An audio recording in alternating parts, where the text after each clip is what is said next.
태양의 망령, 저주의 화신. 혜정시, 하지옹시는 동쪽 산맥 기슭에 자리 잡은 도시로 공기에는 항상 짭짤하고 축축한 바다 냄새와 오래된 건축물에서 풍기는 곰팡이 냄새가 섞여 있었다. 해동고등학교는 도시를 내려다보는 작은 언덕 위에 우뚝 서 있었는데 이름과는 달리 해질녘이면 바다에서 밀려오는 짙은 안개에 휩싸여 벽돌 건물들이 희미하고 잿빛으로 변하는 어두운 분위기에 잠겨 있는 곳이었다. 이곳은 고등학교 3학년인 별표 별표가 질식할 것 같은 압박을 느끼는 장소였다. 민주는 평범한 외모를 가졌지만 항상 눈에 띄려고 애쓰는 소녀였다. 그녀는 반에서 가장 인기 있는 그룹인 별표 핵심 그룹 더 코어 별표의 멤버였는데 이 그룹은 오만함, 신랄한 비판, 그리고 무엇보다도 깊이 묻어버린 죄악에 대한 공모를 바탕으로 형성되었다. 금요일 오후 별표 최 선생, 초이 세연생, 별표의 문학 시간이었다. 최 선생은 겉으로는 온화해 보였지만 눈빛에는 설명하기 어려운 슬픔이 가득한 여성이었다. 그녀는 고독에 대해 강의하고 있었다. 얘들아, 문학에서 고독은 단순히 개인적인 고독뿐만 아니라 한 시대의 메아리, 사회 전체의 깊은 절망이라는 것을 이해해야 한다. 민주는 아무것도 듣지 못했다. 그녀의 정신은 완전히 앞자리에 놓인 낡은 참나무 책상에만 쏠려 있었다. 그곳은 별표 지수 별표의 책상이었다. 지수는 3개월 전 비극적인 사고로 세상을 떠난 예민하고 말이 없는 소녀였다. 그녀는 핵심 그룹 전체로부터 괴짜이자 정신적 짐으로 취급받았다. 지수의 책상 위에는 책도 노트도 없었고 오직 하얀 도자기 꽃병 하나만 놓여 있었는데 그 안에는 그녀가 가장 좋아했던 연보라색 들국화 한 송이만이 꽂혀 있었다. 연약한 아름다움을 지닌 꽃이었다. 민주는 꽃을 바라볼수록 불안감이 증폭되었다. 그녀는 그날 밤을 생생히 기억했다. 그녀와 친구들이 만들었던 킬러클럽 단체 채팅방에서 무심하게 내뱉었던 독설과 모욕의 메시지들. 그 잔인한 말들이 지수의 영혼을 산산조각내었고 그녀를 절망의 나락으로 몰아넣었다. 민주는 지수의 죽음이 단순한 사고가 아니라는 것을 알고 있었다. 그들이 바로 그녀를 죽음으로 몰아간 운전수였다. 꽃병 속 들국화는 바람도 없는데도 마치 더욱 거칠게 흔들리는 듯 보였다. 교실의 불빛이 갑자기 어두워졌다가 다시 밝아졌다. 오직 민주만이 이 이상함을 알아챘다. 그녀는 손바닥에 땀이 흥건해지는 것을 느꼈다. 차갑고 물리적인 공포가 등골을 타고 흘러내렸다. 민주는 이 무형의 압박감을 견딜 수 없었다. 그녀는 손을 들었다. 목소리가 목구멍에서 막혔다. 선생님, 저 세수 좀 하고 와도 될까요? 최 선생은 고개를 끄덕였다. 민주가 자리에서 일어나자 의자가 차가운 타일 바닥을 긁는 소리가 교실의 침묵 속에서 귀를 찢을듯 날카롭게 울렸다. 민주는 2층 복도를 따라 걸었다. 길고 텅 빈 복도는 낡은 형광등이 규칙적으로 깜빡이며 불안한 리듬을 만들어냈다. 복도 벽, 계단 근처에는 학교 사진들이 붙어 있었다. 그 옆에는 작년에 야외 활동 중에 찍은 개인 사진 2장이 나란히 붙어 있었다. 왼쪽 사진은 민주였는데 햇빛 아래서 억지 웃음을 짓고 있었다. 오른쪽 사진은 지수였다. 사진 속 지수는 먼 곳을 바라보고 있었고 두 눈에는 영원한 슬픔이 담겨 있었다.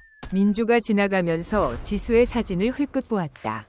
그녀는 갑자기 멈춰 섰다. 사진 속 지수의 눈이 젖어 있었다.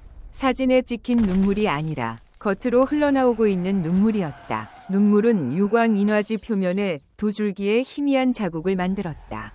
눈물은 물질이 아니었지만 마치 다른 세계에서의 울음처럼 소름 끼치게 존재했다. 민주는 경악하여 한 걸음 물러섰다. 심장이 북처럼 요동쳤다. 그녀는 눈을 비비고 다시 보았다. 눈물은 사라졌지만 갑작스러운 냉기가 그녀를 덮쳤다. 그녀는 돌아서려 했지만 무형의 힘이 그녀를 다시 돌아보게 했다. 이번에 사진 속 지수가 변해 있었다. 얼굴은 여전히 지수였지만 그녀의 입술이 벌어져 섬뜩한 미소를 짓고 있었다. 그 미소에는 눈빛이 없었고 오직 공허함과 의연만이 있었다. 사진 속 검은 눈동자는 민주를 똑바로 응시하는 듯했고 마치 지수가 사진의 2차원 공간에서 탈출하여 직접 죄를 단죄하려는 듯한 증오로 가득 차 있었다. 민주는 입을 틀어막고 복도 끝 화장실 쪽으로 전속력으로 달렸다. 그녀는 소리조차 지르지 못하고 거친 숨소리와 차가운 타일 바닥에 부딪히는 구둣발 소리만 냈다. 민주는 여자 화장실로 달려가 무거운 문을 쾅 닫고 황급히 빗장을 걸었다. 곧바로 머리 위에 형광등이 끊임없이 깜빡이며 혼란스러운 빛과 그림자의 리듬을 만들어냈다. 민주는 불안감을 해소하기 위해 담배와 라이터를 가방에서 꺼냈다. 막 불을 붙이려는 순간 옆 칸에서 굉음이 터져 나왔다. 쾅! 그 소리는 무거운 물체가 칸막이 벽에 세게 부딪히는 소리였다. 민주는 깜짝 놀라 라이터를 차가운 타일 바닥에 떨어뜨렸다. 그녀는 몸을 고추세우고 숨을 죽인 채 귀를 기울였다. 누구지? 이 시간에? 그녀는 조심스럽게 몸을 숙여 아래쪽 좁은 문틈으로 들여다보았다. 발이 없었다. 바닥은 그녀의 라이터 외에는 완전히 텅 비어 있었다. 하지만 옆칸의 문이 마치 보이지 않는 힘에 의해 밀리는 것처럼 천천히 열리기 시작했다. 문이 열리는 틈으로 갑자기 사람의 머리가 불빛이 깜빡이는 희미한 어둠 속에서 불쑥 나타났다. 검은 머리카락이 늘어져 얼굴을 가리고 있어 희미하게만 보였다. 민주는 몸이 굳어 움직일 수 없었고 소리도 지를 수 없었다. 그녀는 숨을 참고 그것이 사라지기를 바랐다. 숨막히는 침묵이 흐른 후 그 머리가 사라졌다. 화장실 문은 천천히 다시 닫혔다. 민주는 안도하며 가슴을 쓸어내렸다. 땀이 이마를 흠뻑 적셨다. 그녀는 1분 더 기다렸다. 주변이 완전히 조용해지자 그녀는 다시 조심스럽게 몸을 숙여 정말 누가 있는지 확인하려고 했다. 그녀가 몸을 숙이는 순간 그녀의 바로 눈앞에 얼굴이 나타났다. 그것은 더 이상 희미한 머리가 아니었다. 피가 가득한 끔찍하고 가까이 있는 얼굴이었다. 피는 머리카락에서 흘러나와 이마를 타고 흘러내렸고 검은 눈구멍을 채웠다. 그것은 사고 후 지수의 처참하고 왜곡된 모습을 재현한 것이었다. 그 얼굴은 입을 벌렸고 피얼룩 사이로 검고 깊은 구멍이 드러났다. 그것은 마치 자갈이 서로 긁히는 듯한 쉰 목소리를 냈다. 찻, 앗, 다, 너. 그것은 지수의 목소리였지만 왜곡되고 증오로 가득 차 있었다. 민주는 비명을 질렀다. 날카롭고 끔찍한 비명 소리가 화장실의 좁은 공간에 울려 퍼졌다. 그녀는 뒷걸음질 치다 변기에 세게 부딪혔다. 그녀는 도움을 청했지만 그녀의 비명 소리는 학교의 정적을 찢어밟혔음에도 불구하고 아무도 듣지 못했다. 최 선생의 강의 소리, 거리의 차량 소음, 이 모든 것이 그녀의 절망적인 외침을 막는 무형의 음벽으로 작용했다. 사람들이 그녀를 발견했을 때는 너무 늦었다. 민주는 끔찍하게 살해당했다. 나중에 경찰은 현장을 경악스러움 그 자체라고 묘사했다. 그녀의 시신은 날카로운 무기가 아닌 마치 초자연적인 힘에 의해 내부에서부터 찢겨진 듯했다. 그녀의 얼굴은 극도의 공포에 굳어 있었고 두 눈은 천장의 텅 빈 공간을 향해 크게 뜨여 있었다. 동시에 2층 복도, 두 소녀의 사진이 있는 곳, 지수의 사진은 여전히 화장실 쪽을 똑바로 바라보고 있었다. 그리고 이제 민주의 사진도 변하기 시작했다. 사진 속 민주의 얼굴이 천천히 입술을 벌리며 지수가 지었던 것과 똑같은 섬뜩한 미소를 지었다. 사진 속 눈동자는 차갑고 어두운 빛을 발하며 마치 다른 영혼이 그녀를 차지한 듯했다. 메아리가 새로운 숙주를 찾은 것이다. 민주의 죄와 공포는 이 복수하는 존재가 들어올 수 있는 문이 되었고 그녀는 새로운 대리인이 되어 징벌의 여정을 계속했다. 같은 반 친구이자 핵심 그룹 위 멤버였던 별표 태준 별표은 교실 뒤쪽에 앉아 있었는데 주머니 속 휴대전화가 계속 진동하는 것을 느꼈다. 그는 몰래 휴대전화를 꺼내보았다. 화면에는 3개월 전에 삭제되었던 단체 채팅방에서 온 메시지가 표시되었다. 킬러클럽, 민주의 계정, 새로운 존재, 으로부터 온 메시지. 내 차례야. 태준, 태주는 휴대전화를 떨어뜨릴 뻔했다. 그는 황급히 화면을 잠갔지만 복도 사진 속 민주의 섬뜩한 미소가 그의 망막에 깊이 박혀 지수의 끔찍한 이미지보다 더 강렬하게 그를 괴롭혔다. 그는 도망칠 곳이 없다는 것을 알았다. 그는 낙인 찍혔다. 3년 후 핵심 그룹 멤버들의 죽음과 실종 이후 태주는 혜정시에서 택시 운전사로 일하고 있었다. 그는 끔찍한 기억들로부터 도피하기 위해 일에 몰두했지만 육체적인 피로는 그의 정신적 소진을 덮기 위한 얇은 장막일 뿐이었다. 태준의 낡은 노란색 택시는 한밤중에 텅 빈 해안 도로를 달리고 있었다. 그는 어두운 샛길에 차를 세우고 잠시 눈을 붙이기로 했다.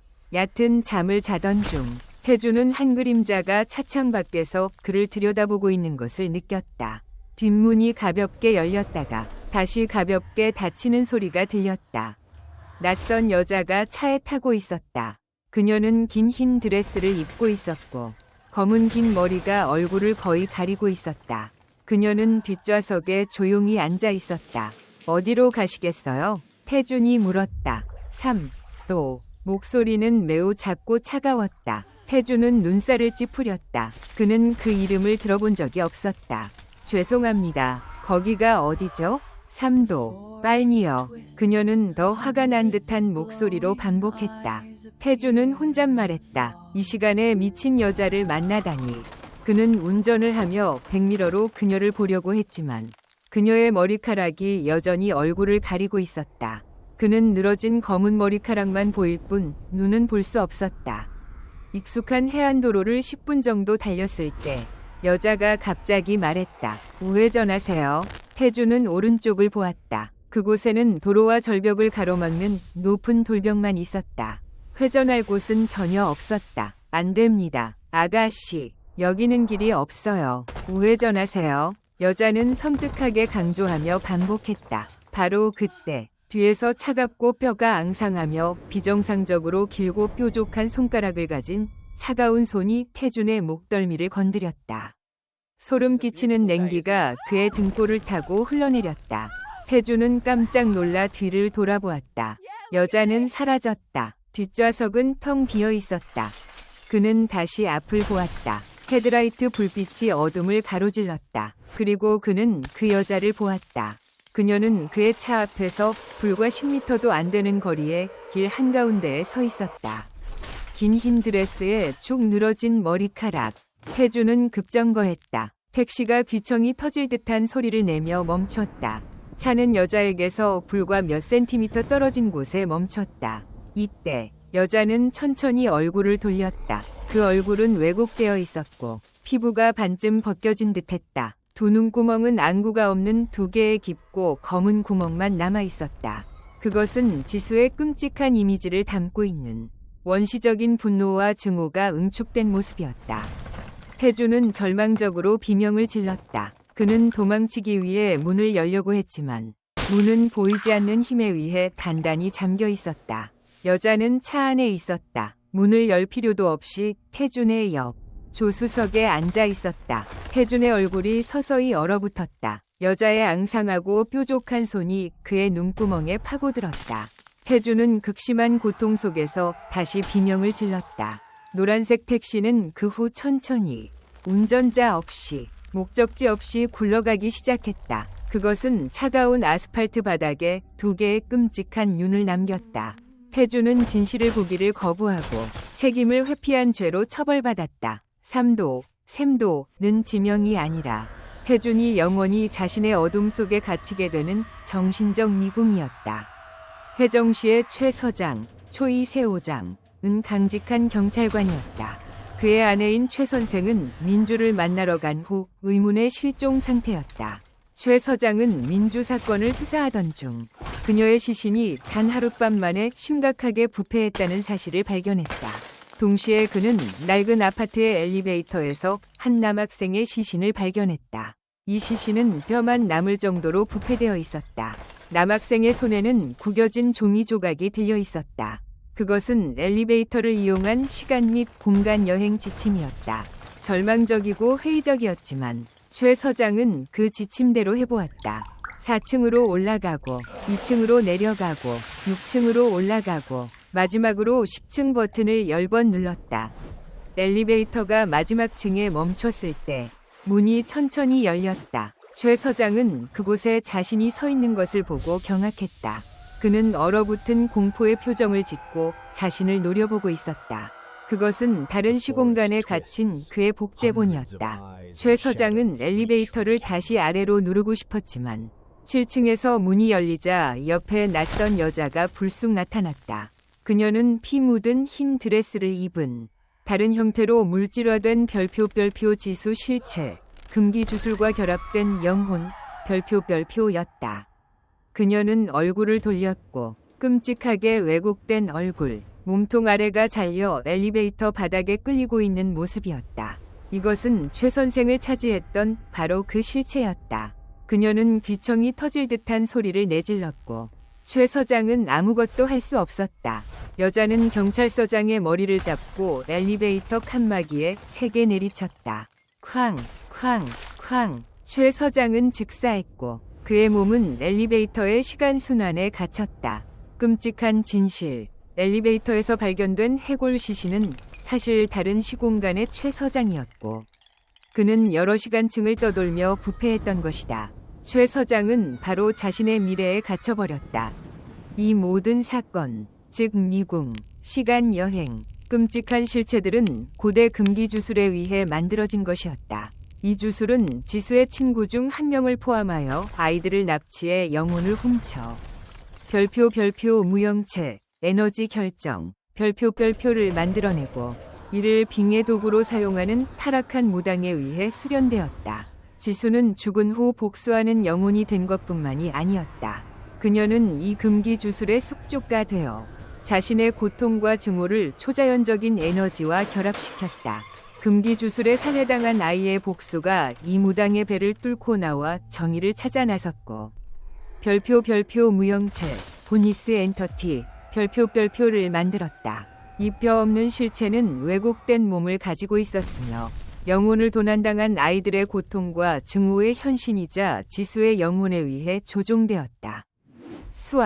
수에이, 유명 스트리머이자 핵심 그룹 위 마지막 생존 멤버는 해정시 신도심의 고급 아파트에 살았다.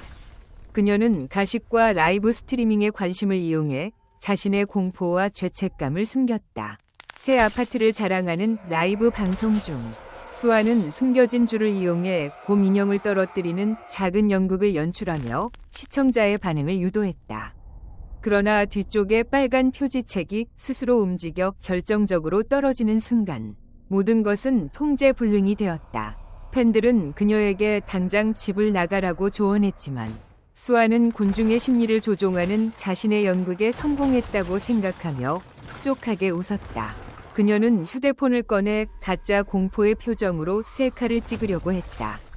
갑자기 그녀의 셀카 화면 속 그녀의 뒤쪽 공허함에서 무수히 많은 어두운 필름 조각으로 만들어진 앙상하고 뾰족한 손가락을 가진 손이 불쑥 튀어나왔다. 수아는 진짜 공포에 질려 도망치려 했지만 몸이 움직이지 않았다. 그녀의 머리는 마치 누군가에게 잡힌 것처럼 유리 테이블에 세게 내리쳐졌다. 쾅, 쾅, 쾅. 수아는 결국 질식사했고 그녀의 시신은 바닥에 쓰러졌다. 그녀는 자신이 숭배하던 가상 공간 그 자체에 의해 징벌받은 것이다. 수아가 죽자 또 다른 소녀가 나타났다. 그녀는 수아와 똑같은 외모였지만 눈빛은 완전히 공허했다. 이 소녀는 휴대폰을 집어 라이브 스트리밍 앱을 다시 켰다. 별빛이 다시 스트리밍을 시작했습니다. 그녀는 수아가 살해당했던 자리에 앉아 팬들과 즐겁게 라이브를 진행했다. 지수 실체는 수아의 정체성을 차지하여 새로운 대리인이 되었다.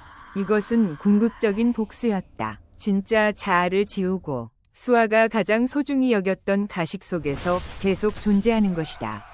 지수의 복수는 더 이상 개인적인 복수가 아니었다. 그것은 혜정씨의 현실을 왜곡하는 영원한 저주가 되었다.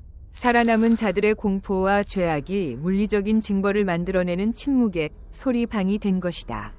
최 서장이 엘리베이터에서 만난 끔찍한 실체는 지수나 낯선 여자가 아니라 자살한 아이 엄마였다. 아이를 잃은 어머니의 고통이 엘리베이터의 금기 주술 에너지와 합쳐져 시간 여행의 문을 만들고 무관심한 자들에게 벌을 내린 것이다. 아내의 SOS를 무시했던 최 서장은 그 결과에 갇혔다. 마지막으로 남은 가짜 수아는 지수의 미소가 비판자의 외피 속에 갇힌 것이다. 그녀는 계속해서 가식 속에서 살아가지만 기쁨을 느낄 수 없으며 영원히 증오하는 영혼의 대리인으로 남게 되었다.